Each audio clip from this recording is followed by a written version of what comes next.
The U.S. immigration policy in recent times has left many migrant families separated, especially parents who have not seen their little children in quite some time.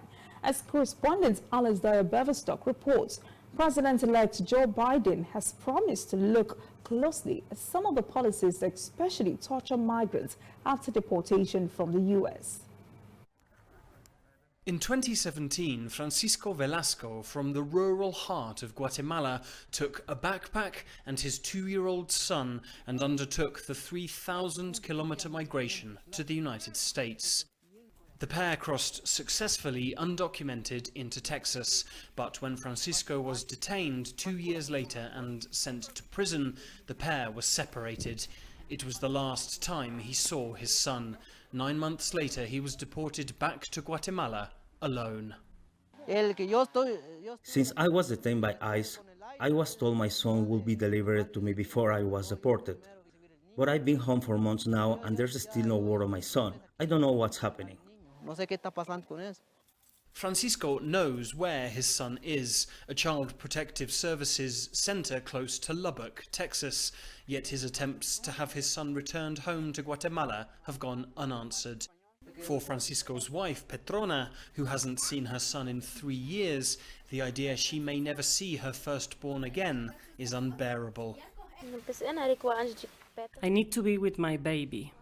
I have 2 children, and though I have 1 baby here, I cannot be happy.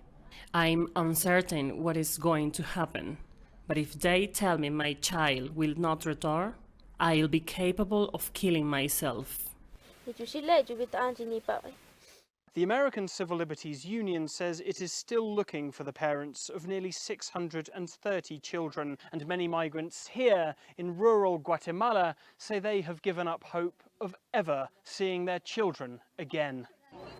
Following public outcry, the family separation policy came to an abrupt end in 2018. Yet Glady Canil, who runs the local government's Child Services Office, says even for detained migrant children who have returned, the trauma of their experience doesn't heal overnight. The process of returning is very difficult. There have been children who have taken as much as 3 years, and at the moment of being reunited with their family, they find themselves in a very different context to the one they have come from. A different language, a different culture. There are even children who do not recognize their parents. So it's very painful for these families.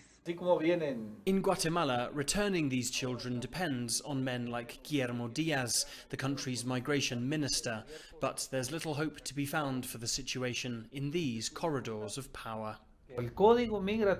Our migration laws oblige us to go and search for these children, so obviously we have to do it alongside our foreign ministry.